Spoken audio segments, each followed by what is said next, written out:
Good morning, good morning.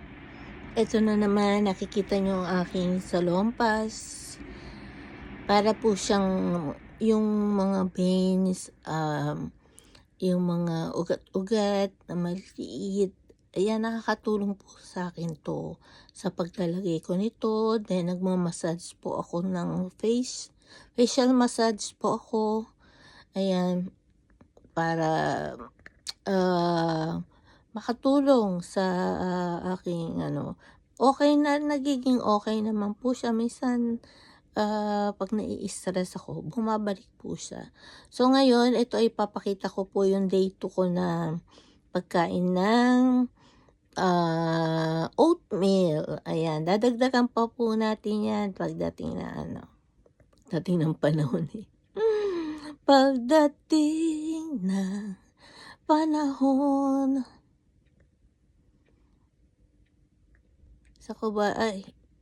Ba't hindi ko mailipat? Eto po yung aking kita ba?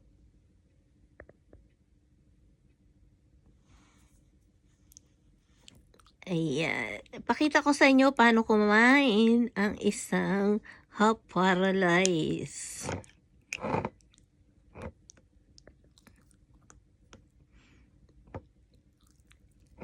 Paano kumain ng half paralyzed? Ito ay hindi ko kinakahiya. Mambuli kayo na mambuli dyan. Basta ako, hindi ko kinakahiya. Tanggap ko na. At ito ay pinag-pray ko na po sa mga nambubuli sa akin. Kasi hindi naman natin alam kung anong ibibigay sa atin ng Poong May Kapal. Ayan po.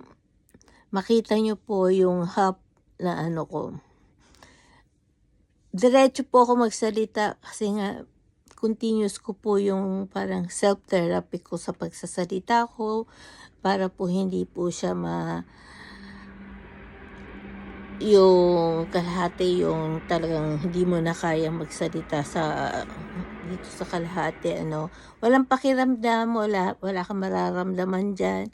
Kahit uminom ako, pagkain na may nai-stuck po dito. Tapos, yun lang kailangan, nakafocus po tayo dyan. Ayan, para sa may half paralyzed, parang Bell palsy rin po to. Pero ang Bell palsy, po siya, nagagamot po yung Bell palsy. Meron nga nagkaroon ng Bell palsy, kakapanood ko lang kagabi. 5 years old, 3 times yata siya nagkaroon. Then, teenager siya. Then, ngayon na, senior po siya, senior.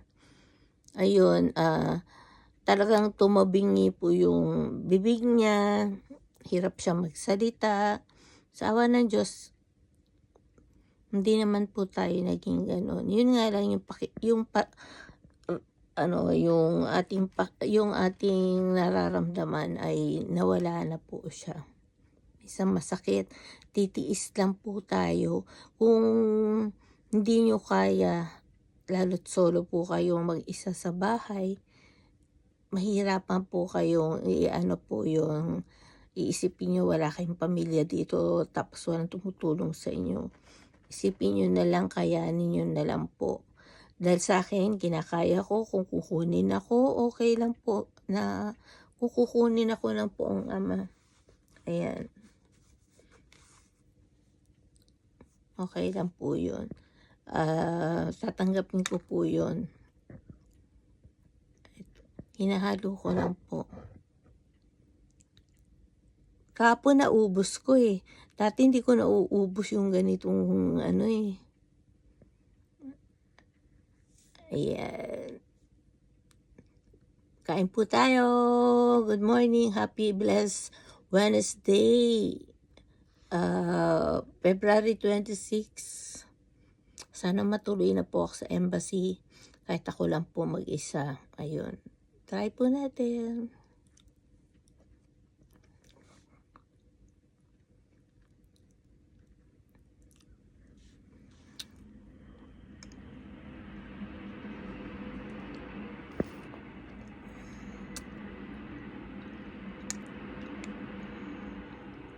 Ang sarap.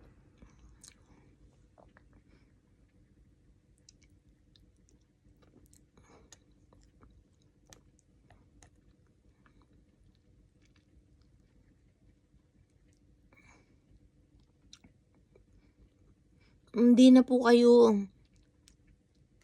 para sa akin po, hindi talaga ako na ginugutom sa tanghali.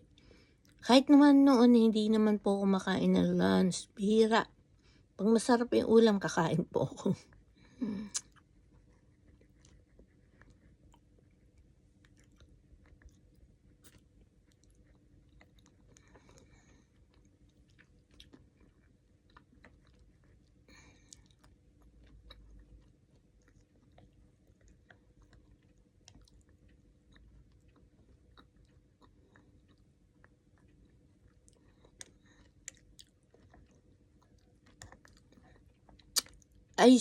I'm sure na etong jar na binili ko, mura po 'to sa US, meron na rin po 'to sa Pilipinas, kaya magagawa niyo po 'to.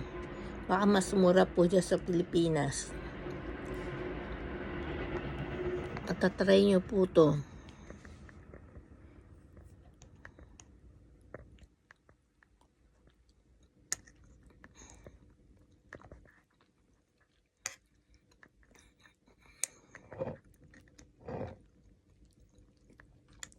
Ito mata-try lang po 'to ng mayayaman. Ang mga kurakot sa gobyerno. Pero yung mga simpleng mamayan, hindi makakayanan.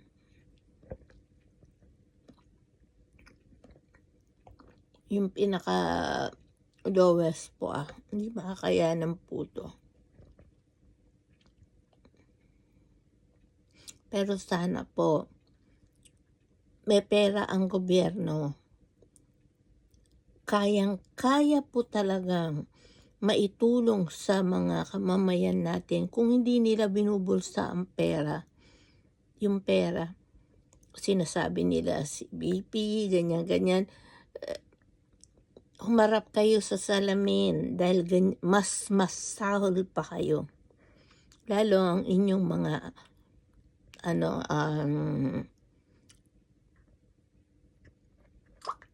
sinasaluhan ng doon kayo nakatutok. Kasi pag hindi kayo bumanat, pabaksakin ang mga Dutertes, hindi kayo mabibigyan ng millions pondo. Yun po yung mga dyan, katibayan.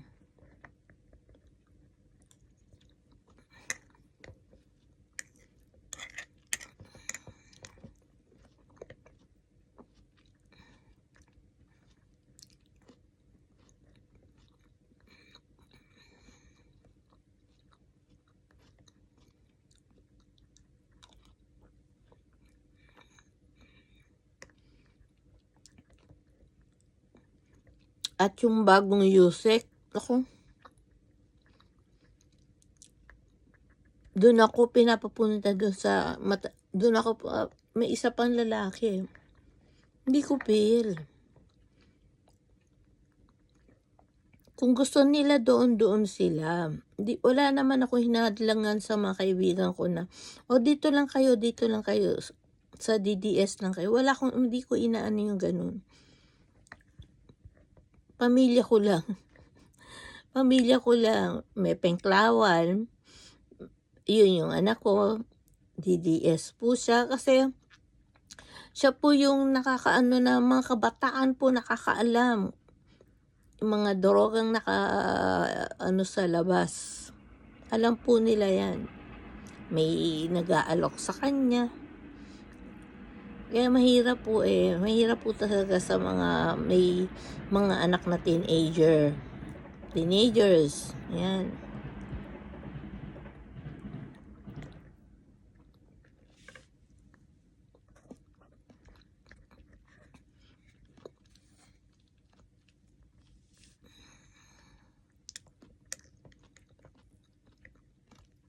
Ang sarap ng nilagay ko na fruit cocktails. Sarap po siya. Kasi kung yung, ang tawag nito, peaches ang nilagay, i-try ko nga rin, i-try natin, no? Pero mas bet ko yung mix.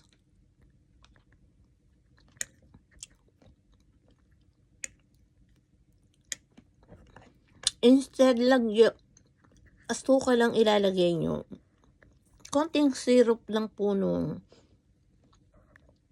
yung mix na na fruits. Okay na po yun. Ito matabang po siya pero okay na. Sarap na po siya. Try nyo po.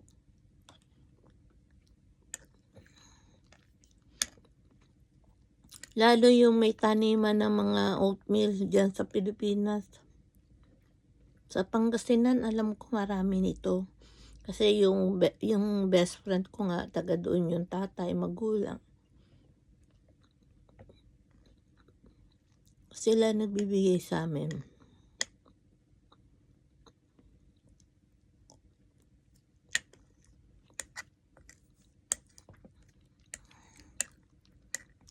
Dito ko na po nilalaan yung aking budget sa pagkain.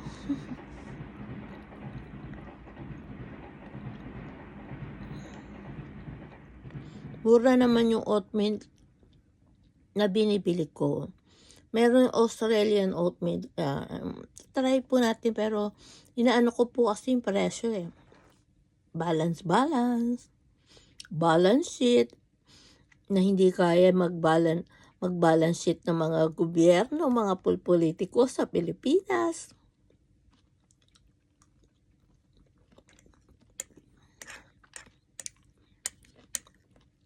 Ito hindi katalinuhan na.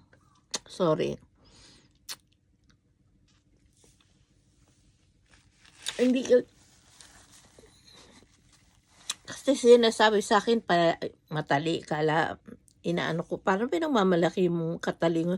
Hindi po ako matalino. Ang inaano po natin dito yung dahil ako nga ay meron akong sa pangungontrata sa Pilipinas, kaalaman, sharing ang binibigay ko lang po sa inyo. Siguro sinasample ko lang po yung mga marami ako nasa sample, nakala matalino. Huwag ako i-compare sa mga abogaga. Huwag ako i-compare. Dahil nga ako ganun katalino kagaya sa kanila. Dahil ako na experience lang po ang sinishare ko po sa inyo. At saka itong oatmeal ko. Itong oatmeal ko isi-share ko sa inyo.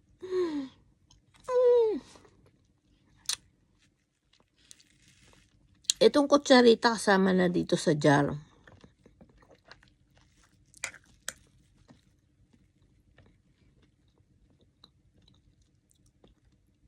May oatmeal na mix na may fruits.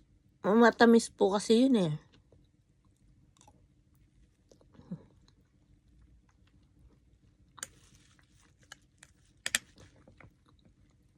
Yun hindi ko maubos-ubos.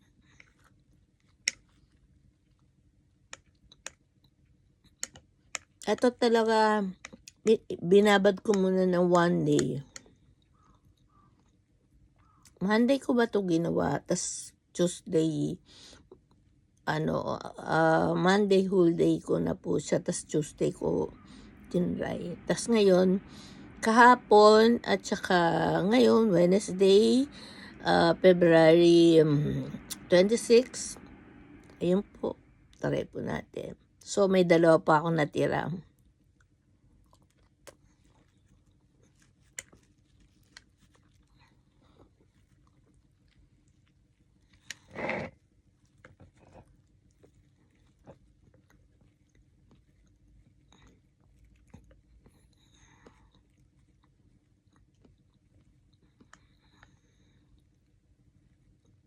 Suko kong gumawa ng kakanin. Ang kakanin po malagkit.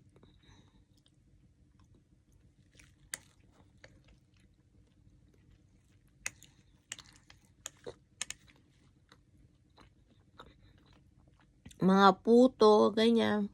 Kaso wala po akong talagang gana, sa totoo lang, nawalan ako ng gana. Since may nabasa po ako na instead na itinawag sa akin, piniem na lang po niya. Hindi niya alam na nakakasakit yung, hindi ko sinasabing wala siyang alam sa politika. Nakikinig lang po siya na mas parang ano ba yung sinabi niya, doon manood doon sa Claire tsaka sa isa pang vlogger ng BBM. Hindi ko sila feel. Ayan na nga, siya naglalabasan pa ba? Talagang anong-ano sa kanya mga DDS. Kahit umaakyat sa kanya yung mga dating friends, wala akong magagawa. Hindi ako magko-comment ng mga bad comment para sa kanila. Dahil since naman nakilala ko ngayon, isa doon ay mabait naman yung ASEC. Yung ASEC lang po na, hindi yung si Mamang.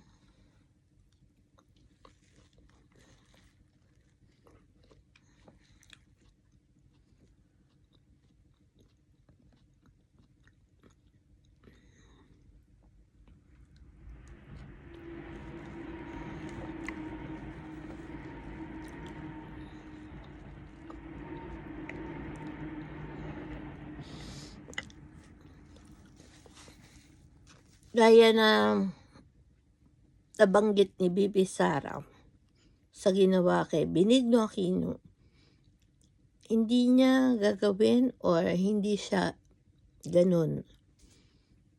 Yung kung sakaling may mangyari sa kanya, at least nagbigay siya ng info kung sino ang gagawa sa kanya. Kasi yung kay Benigno Aquino, nag-ano po siya, masyado siya trusted na walang mangyayari sa kanya. Ayun, yun po yung nangyari doon. Tas hindi na po lumabas yung mga totoong nagpa-assassin, yung totoong yung